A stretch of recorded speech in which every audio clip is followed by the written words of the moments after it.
I'm excited to share that changes are coming on Fempower Health. To be updated on what those might be, subscribe to the podcast, and you can go to the show notes to follow me on social media, as well as subscribe to the weekly newsletter. And I promise you, no spam with the newsletters. They're always very purposeful because I am cognizant of your time and your very, very busy inbox. So stay tuned. Can't wait to share what's coming.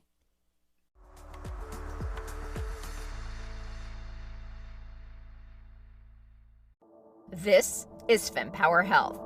Each week, top women's health experts dispel fact from fiction. The most important pelvic floor exercise is not the Kegel. Challenge the status quo. It's never easy to challenge the accepted leaders, and especially if you're a woman. Provide perspective on why your healthcare journey may be so tough. All of that fear and worry, it all upregulates our nervous system, puts us into fight or flight mode, and increases our pain sensitivity. And what you can do about it. The number one thing is you have to advocate for yourself, and you have to be prepared. Your journey to get empowered starts now. Hi, Georgie here. Welcome to the Fempower Health Podcast, where today Jenn Salib joins us from Europe. She is a registered dietitian and naturopathic doctor and has a wealth of experience in perimenopause and menopause. She also runs an online program called The Thinking Woman's Guide to Perimenopause and Menopause, and it's a self-study program that's open to women in any stage of perimenopause and menopause. And I've been hearing such great reviews about this program, so definitely check it out. Before we dive in, a couple of quick announcements. It is nearing the end of the year, so Fempower Health is looking at what are we going to do for 2021. So we've got some ideas already in place, but we'd like to hear from you. What are the topics that you want us to cover? Who are the guests we should have? And if there's any other feedback you have, please do share it. You can reach me at georgie@fempower-health.com. So let's dive into the episode where Jenn starts right off talking about the hormone changes that women have over their lifetime, and she likes to call this hormonal soup. Something that became really apparent to me is that the hormonal soup that we're swimming in between 35 and 55 is very unique, right? So the first half of our reproductive life is pretty stable. You go through puberty, you kind of have 20 years where you're churning out an egg every month or two. As a result of that, you had a pretty predictable hormonal soup, right? You can certainly still have some shifts over the course of the month.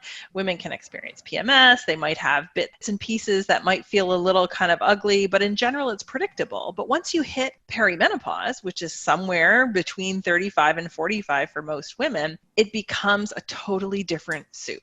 And so all of a sudden, what was known and what was familiar and what you could live with and work with and manage becomes very different. And so women started coming in at 35, 36, 37 with anxiety that they'd never had before. Or all of a sudden we're having really heavy, painful, long periods. Or we're noticing body changes that they couldn't explain. The research tells us that most women are misdiagnosed. They're not diagnosed as being perimenopausal. They're misdiagnosed with depression, with anxiety, with insomnia, with all of the labels that we try and treat without actually looking at the root cause. Once I started to notice that in my practice, I became really driven to say, okay, I want to help women understand what's happening because it is normal. It does happen to all of us.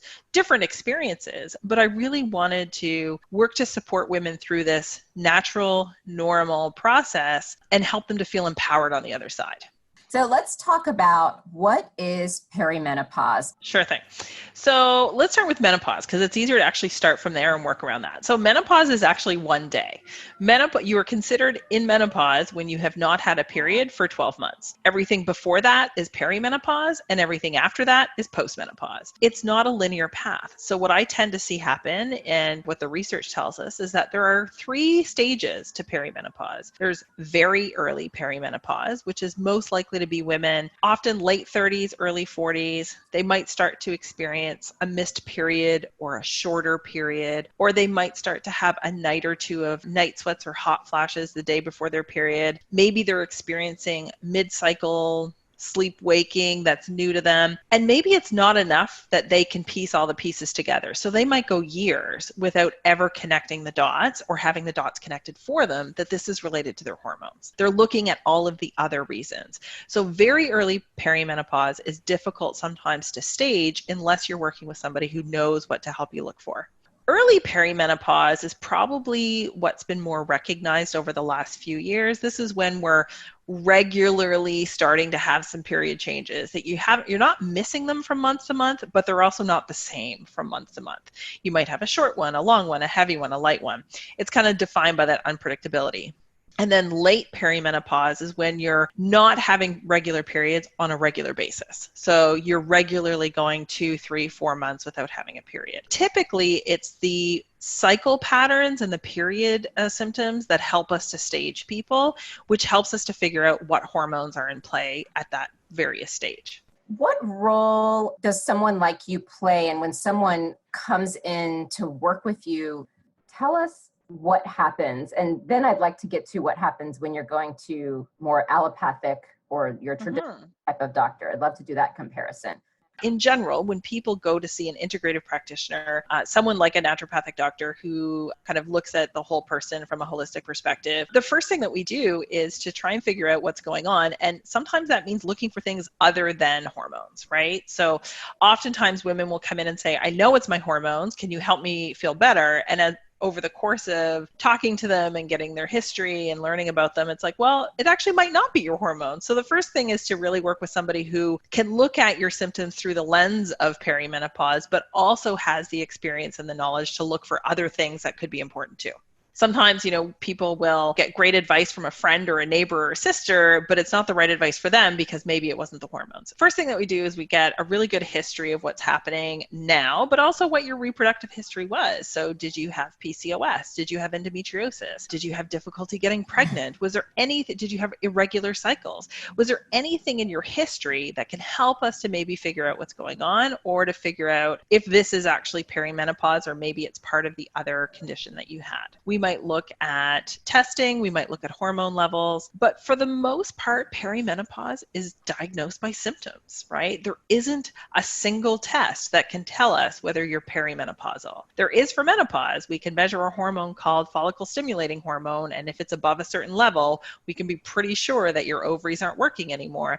But we don't have a test like that in perimenopause because most women are still have enough hormone that they're having a period. And if you're still having a period, there's no blood test that's going to be able to tell us more than what a good history and conversation will be able to tell us. So a lot of what I would do with someone is having a conversation about how are you sleeping? Do you have difficulty falling asleep or staying asleep? Have you started waking up in the middle of the night? And is that new for you? Have you started to notice that you're feeling hotter or warmer a few days before your period? And is that new for you? Do you feel anxious for no reason? And is that new for you? So it's a lot of trying to figure out what's new, what's different, and when it's happening in the cycle. So once we can really start to stage someone and say, okay, I think you're in very early perimenopause, we can be more certain that we need to work on supporting progesterone, for example. And so we would use a combination of diet, lifestyle, herbal medicine, maybe acupuncture, those types of treatment options to, again, help support this normal process, right? This is not a disease. This isn't something that needs to be hit over the head, in order to be kind of stamped out. We really just need to support the body through this process. And there's so much that we can do with food and with herbal medicine and with integrative treatment options. So the way I'm hearing this is as we enter this life stage, there are things that happen that can feel disruptive to your day-to-day, and there are things you can do to ease that.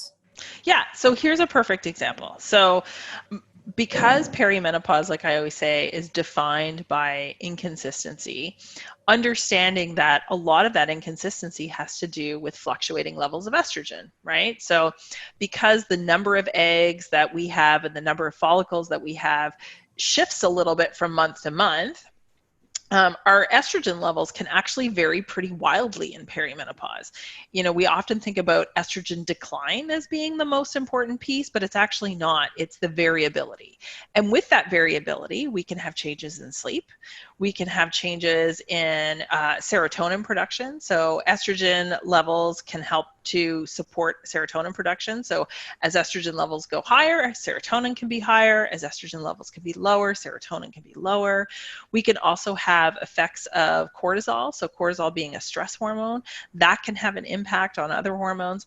So a lot of these things, which may not have even been noticeable in our 20s and 30s because we had this nice steady level of hormones, are now very noticeable. They're now front and center. So if we can support that fluctuating level of estrogen, if we can support neurotransmitter production, if we can support managing that stress level, then the hormone symptoms will be less noticeable and more manageable. So if, sometimes we're not treating the hot flashes, we're treating the things that are interfering with how your body copes with that change. If you look at the optimal way a woman's body evolves, meaning let's assume we have a woman that you're working with, she's not sleeping great and it's been regulated, and then menopause happens and you have that whole shift in estrogen. We hear vaginal dryness. Mm-hmm. We hear you go on the hormone therapy, but then I also hear women say, oh my God, your 50s are the best. Can you, since you see these women and know the symptoms and not the Instagram posts of how everything's great, what should we expect and how do we live that amazing 50s life?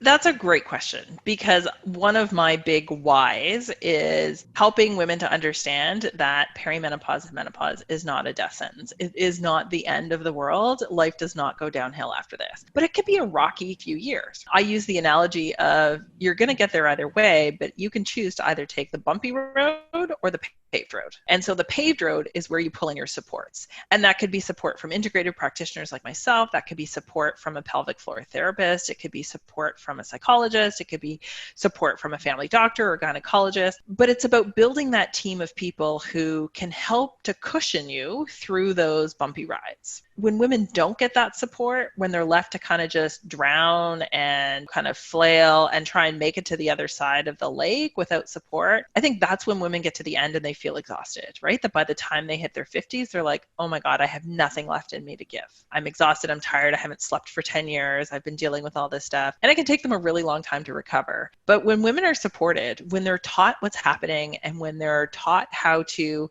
sometimes I hesitate to use the word manage, but when they're taught to kind of cope with these changes as normal and natural, they feel empowered. And when you come through that, when you come through this experience that, you share with half the planet, because we all go through it in some way or another, it can energize you. It can really motivate you to want to do, your best in other parts of your life. So I think that what I really want women to understand and what I'm starting to see on social media, and I love to see kind of women saying, it doesn't have to suck and it isn't going to suck. Like, you don't have to look at this as the beginning of the end, right? It's not that everything goes downhill, it's that everything changes. And let's work on that change together and let's support you through that change so that you can actually feel better on the other side than you did before. If I have this team, so you mentioned a few different ones, the pelvic floor physical therapy, What do they help with? Pelvic floor physiotherapists, I think, are the unsung heroes of women's health, because they deal with so many of the ones that I've worked with have been amazing in that they help women to understand a part of their body that they may never have thought about or talked about. So unless you had severe incontinence or unless you have severe pain with intercourse, you may not even know that a pelvic floor physiotherapist exists. But they can help women who are having any kind of pain, bladder dysfunction, irritable bladder and overactive bladder, pain with intercourse, pelvic pain, having rectal pressure, having incontinence. These are quality of life issues for women, right? And so once you get to be in your 40s, and if you've had kids or if you've, anything else happening, these might be issues that you don't bring up with your doctor, or you feel like nobody has a solution, so you're just going to live with it. I often refer to pelvic floor physiotherapists, and they can make an amazing difference in women's quality of life. The pelvic floor physical therapist can help, but then also what about the hormone replacement therapy? Can you talk about that? Because I've heard so many different things about it, and it's unclear on if it helps, when you should use it, how long you should use it, and some of the side effects.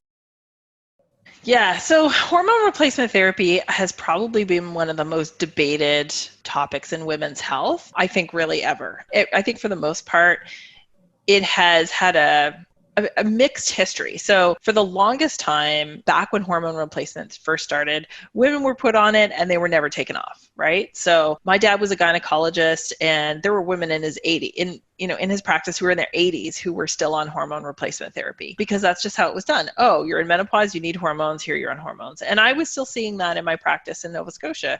People coming to me at 75 saying, I'm still taking this. Do I still need to take this? I think that it was not properly used for a long time, but I don't think there's any question about whether it works. So it does work for women who have severe symptoms that are disrupting their quality of life. And I think that it has an important part to play in helping women through this time. But there are a lot of other options that women can try before that. So in my practice, I used to say that probably about 5% of the women who came to me for help weren't able to respond or didn't respond to integrative treatment options, and I would refer them to another practitioner to look at hormone replacement therapy. And I think the goal now, based on the evidence we have, is that using hormone replacement therapy for up to 2 years likely does not come with increased risks, especially for people who don't have a history of breast cancer or uterine cancer, a strong family history of clots, like anything that would put them at risk otherwise. That using it for up to 2 years can be helpful and is safe for most people. I think that most of the women who choose to go that route because they haven't responded to other things are happy with that choice, and I think that's fantastic. But I think that,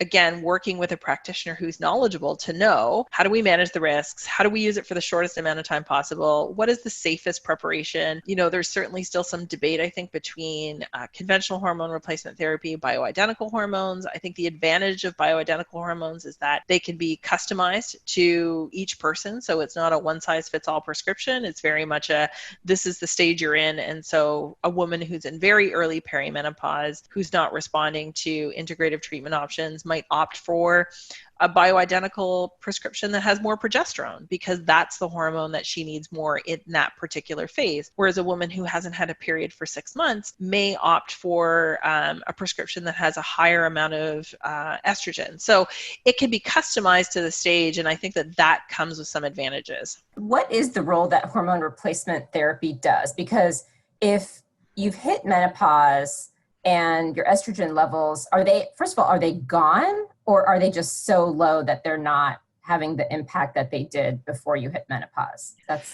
Right. So for the most part, in our reproductive life, 95% of our estrogen comes from the follicles. So the follicles that grow the eggs are actually what produce the estrogen. As when we run out of follicles, we run out of that source of estrogen. But because our body needs a little bit of it, part of our adrenal glands can actually help to produce a bit of estrogen.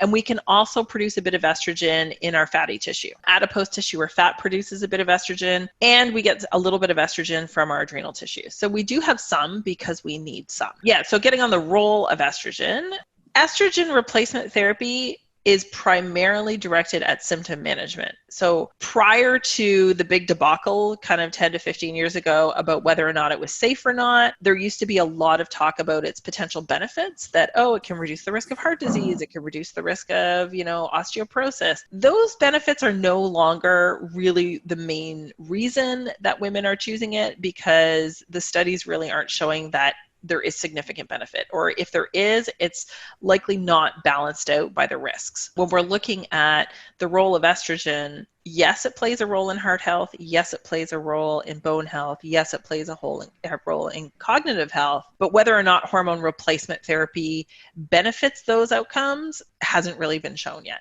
If it's ideal to be on them for only 2 years, and it's because of the limited, not lack of, but limited estrogen in our bodies, what happens after that 2-year mark if someone is in that position where they really, really need to be on it, and now it's been 2 years and they have to go off of it? Are they starting all over again with those symptoms, or is it that once someone reaches a certain stage in their post-menopause phase that it doesn't impact them as much, or they can do other things? So that's a great question.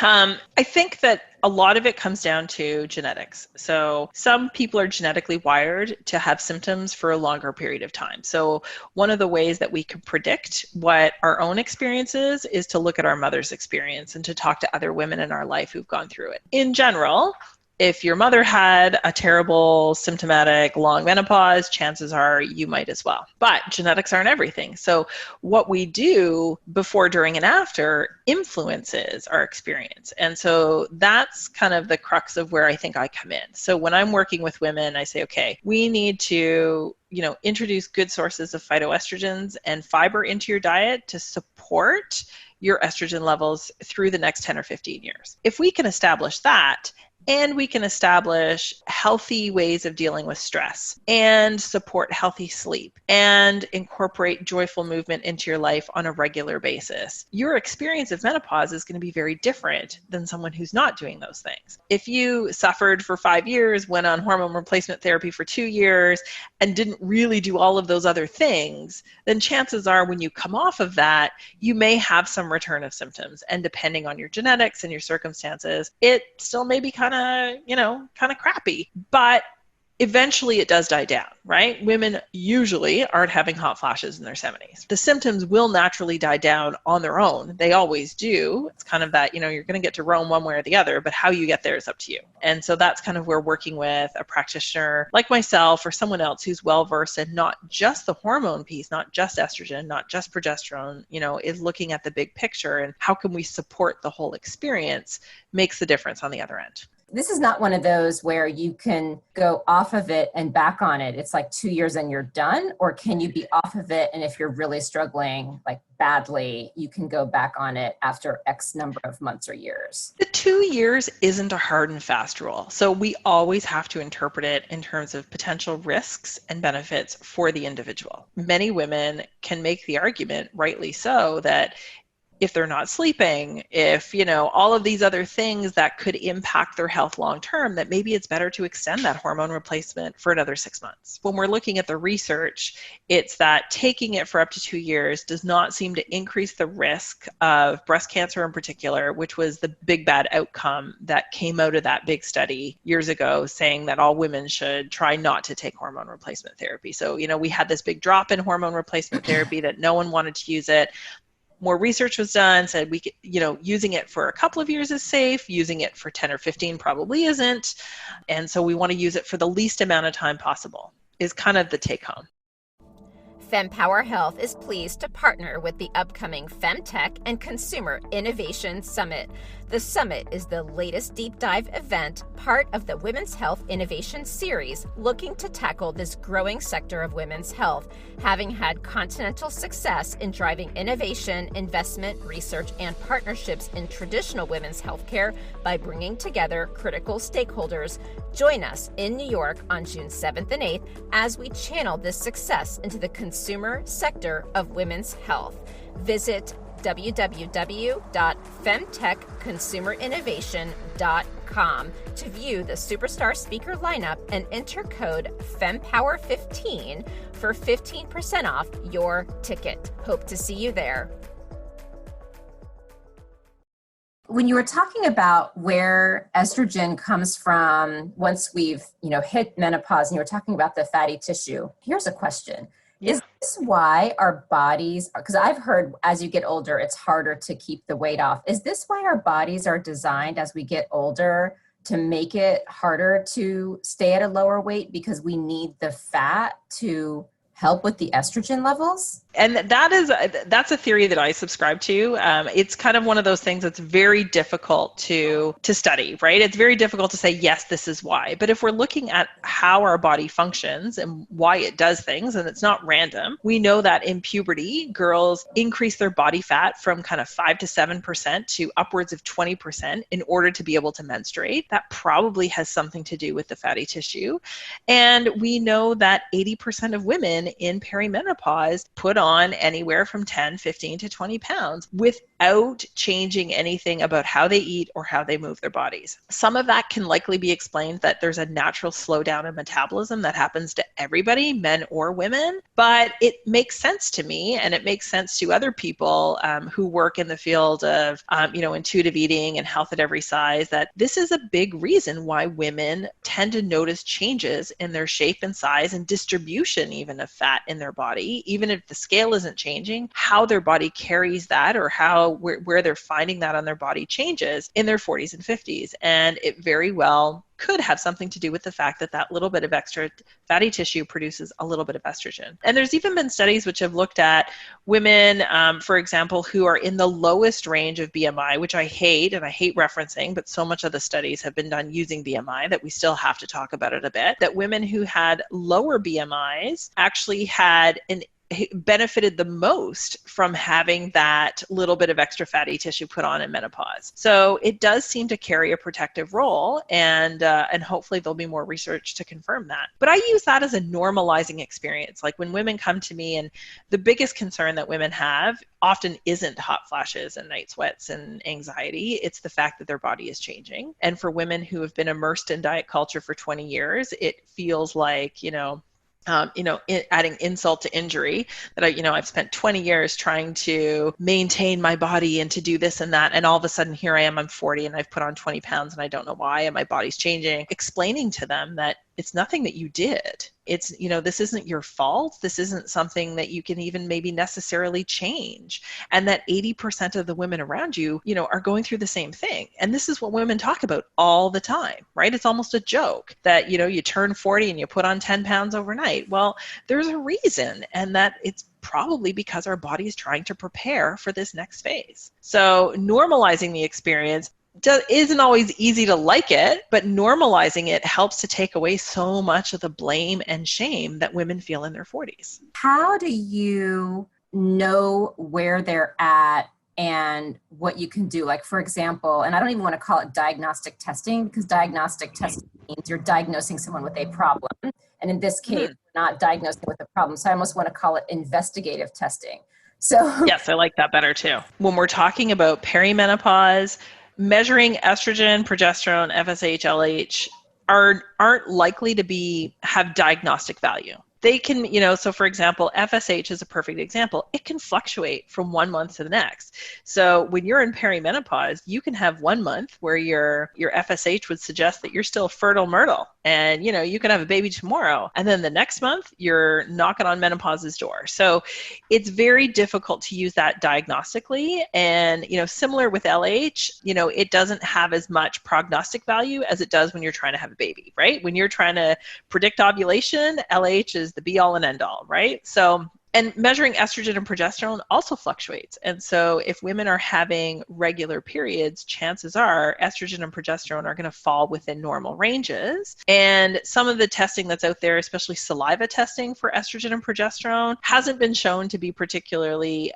predictive either. So, but if we're looking at other hormones, so one hormone that I would often check is cortisol, right? So if I'm trying to understand other things that could be influencing a woman's mood, body composition, energy, sleep, and she's 42, and she has a really stressful life, and I might want to measure cortisol, in which case a saliva test is a really great at-home way for them to do that. That has been shown to be as effective and as reliable as measuring it in the blood. There definitely are some situations in where other testing can help, but if we're strictly speaking perimenopause, there really isn't a test at this point that is as helpful as cycle tracking. So measuring when your period starts and when it ends, trying to identify where you're ovulating just by symptoms. So, are you noticing mucus changes? Are you getting any symptoms around that time? Because in perimenopause, a lot of women will start to have what they call a mini PMS around ovulation. And that's because there's a surge of estrogen. That surge of estrogen for some women can cause sleep changes, can cause mood changes, can cause them to feel really bloated. So really trying to pinpoint when they're happening and what other symptoms are happening, and trying to identify what's happening in the cycle has the most value to me as a practitioner. And I can teach women this so that they can understand, right? If they're tracking their cycle and we've talked about a few cycles, they're able to say, oh, I'm feeling this way because I'm at this point in my cycle. And that's where the empowerment comes in.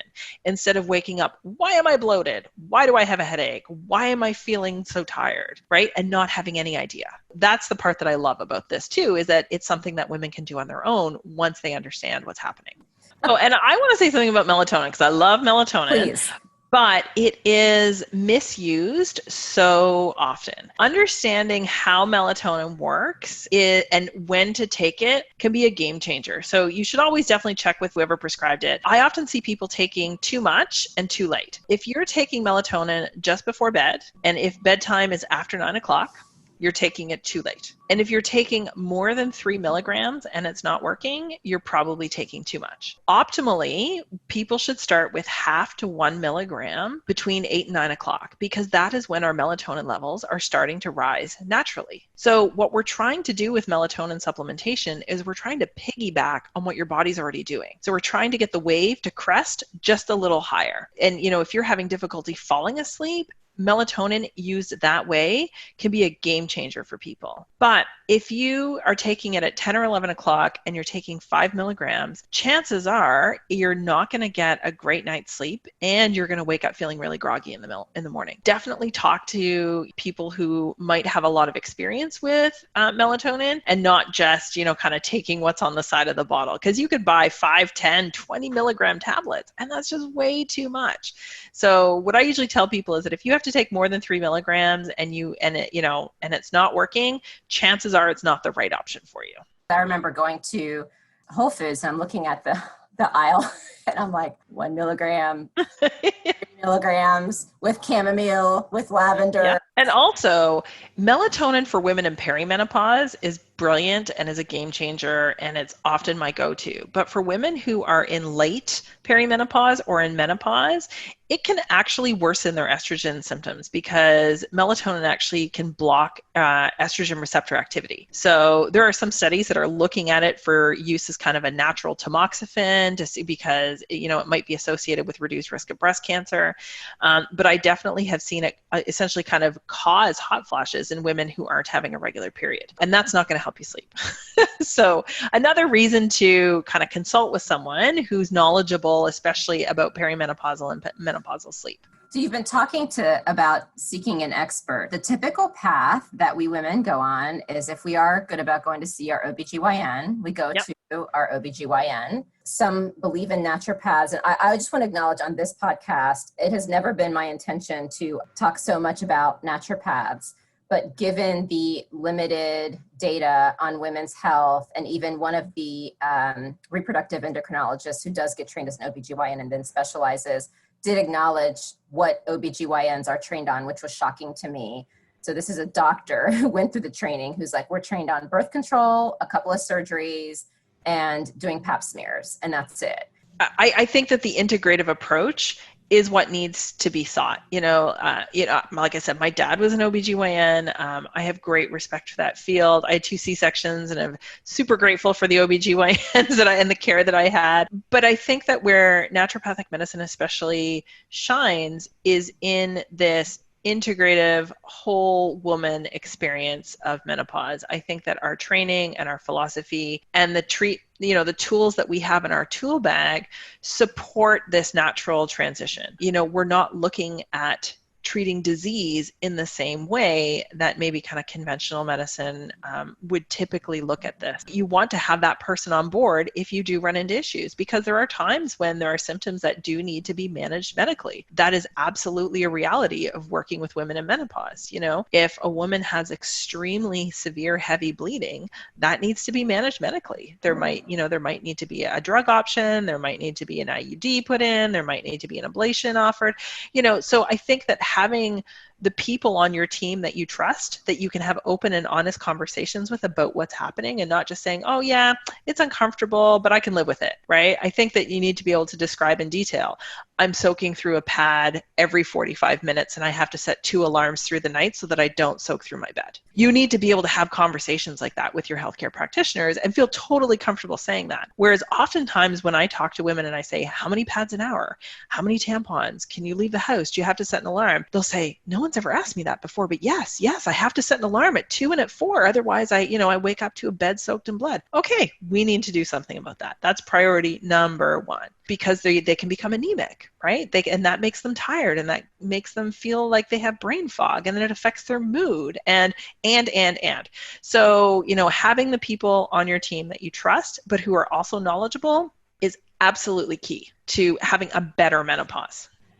And, when we talk about, the old days of, the doctors knowing everything was just the top of the iceberg. They were really just taught what was above the surface, right? And over the last 40, 50 years, we've learned that so much of health is below the surface. It's what we're thinking, it's what we're feeling, it's what we're eating, it's how we're moving our body, it's how we're managing stress, it's how we're dealing with life. It's all of those things that there's no test for. And so having a practitioner who you can develop that relationship with. Some of my most kind of satisfying relationships as an ND are with people that I have been seeing for 15 years. People that I saw before they got pregnant, as they had their babies, after they had their babies, when their babies were learning how to eat solid food, as they started to go through perimenopause, and just being able to have that consistency and that continuity of care of saying like, oh yeah, no, this happened to you 10 years ago. This happened before. You just don't remember it, but I have a note about it so I can help you remember it. And being able to remember, or talk about stressors, because we have that friendship almost that, you get when you have worked with someone for a really long time. And so much of our interactions in healthcare, because they're symptom-based, are very much about what's happening now, not yesterday. Don't ask me a question about tomorrow. I just need to know about now, because that's how the system is designed. And that doesn't help people to understand what's happening, and it doesn't give them the confidence to ask when something changes. So I do like to always end on a solution-oriented note. So, what would you advise women to do? I mean, we've talked about hormone replacement therapy. We've talked about like ways to help with sleep and things like that. Generally speaking, like what are a couple of takeaways? Because people aren't going to remember everything. If you were to say, here are my 3 takeaways of how you can support yourself, what would those be? So the most important thing I think is, at any age, but especially once you hit 35, you need to learn from someone that you trust, or, teach yourself what is happening with your body. What is the normal transition through perimenopause and menopause? Know that it's defined by inconsistency. Know that it's normal for things to change month to month. Know that what is considered perimenopause, just like you would when you're having a baby, right? So most people, if they have the ability to plan for a pregnancy, take the time to learn about it before. They learn about what they should eat, what they shouldn't eat, who they need to see, what they need to do. Once they become pregnant, they become very focused on what are the best decisions that I need to make for me and my baby. And they have all the support to do that, right? They have prenatal care providers, there are public health nurses, there are doulas, there are midwives, there's all these people who come together to support mom and baby. Baby's born, still support out there. We don't do that for women in perimenopause. So the onus is really on us to understand what's happening and to understand and seek out the people that you can have as part of your care team. I think that that's probably my biggest take home is don't go into this blind. Don't kind of decide that you're going to wing it, because you might have a really easy time. And I certainly wish that on all women, and some women do. Not everyone thinks that this sucks, right? Not everyone has hot flashes. Not everyone experiences sleep changes. Not everyone experiences body changes, but you should know that it could happen. Hopefully with the understanding of what's happening, you can have the conversations with the people that can help you. But just know that menopause is not the end. It's just another beginning. As I was listening to you talk, I felt like it's the post-baby, if you have a baby, or before menopause version of self-care. Just you were talking about like reading the books and like preparing your body, like really you can do that again. And it's all about self-care. Like it just sounds very soothing. And I hope women see that it's not, oh my God, now I have to like call all these doctors, but it's like, how do you take care of yourself to feel better? And I think your tips are spot on.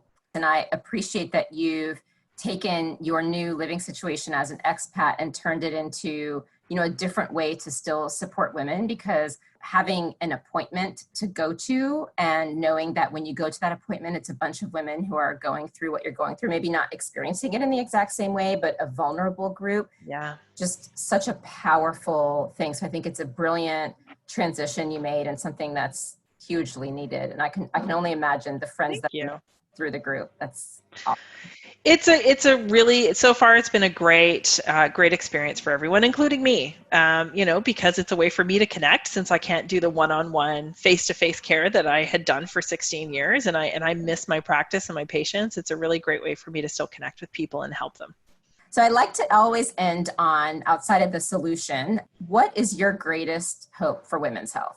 My greatest hope for women's health is that it becomes as prominent as other aspects of healthcare. So, we always hear about the big ticket items, right? So we hear about cancer care and infectious disease and, those kinds of things. But women's healthcare tends to be almost kind of, specific to certain situations, right? Oh, you can't get pregnant? Okay, women's healthcare for fertility. Oh, you are pregnant? Women's healthcare for pregnancy.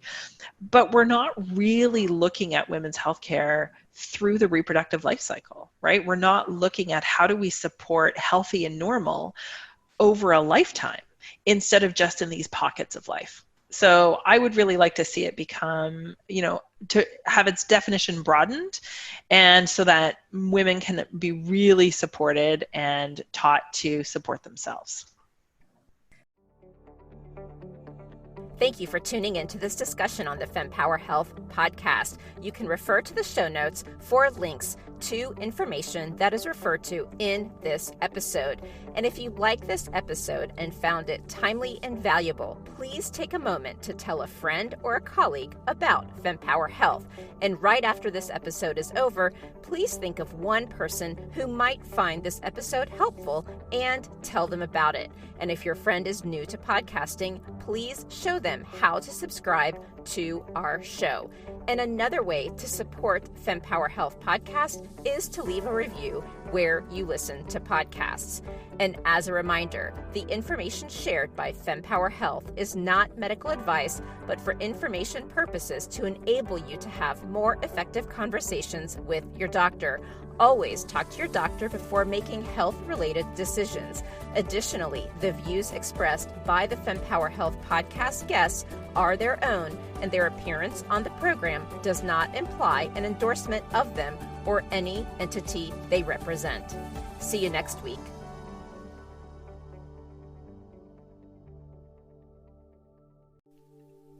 And that wraps up another empowering session here at the Fempower Health Podcast. Now, before you dash off, I've got a quick, exciting invitation for you. Please join our vibrant community by subscribing to our weekly newsletter, because it's really your frontline update on groundbreaking women's health research, the latest health-enhancing products, fun quizzes to boost your health IQ, and unique discoveries that you won't want to miss. All of this delivered straight to your inbox, cutting through the noise of social media algorithms. Love today's insights? Show your support by rating and reviewing our podcast. Your feedback is more than just a pat on our backs here at Fempower Health. It lights the way for others seeking guidance and community in their health journey, amplifying the voices that need to be heard. And for a deeper dive into today's topics, check out the show notes and explore our website at fempower-health.com.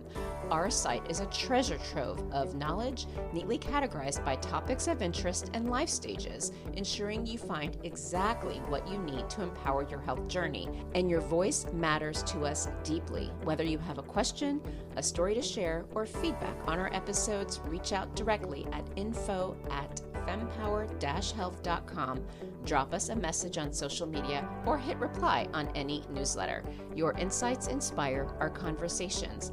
And a quick note, the knowledge we share is here to embolden you in discussions with your healthcare provider. It's not medical advice. Always consult with your doctor for health decisions, and remember, the diverse perspectives of our guests reflect their individual journeys, and it's not an endorsement by Fempower Health. Here's to empowering your health journey one episode at a time, and I'll see you on the next Fempower Health Podcast episode.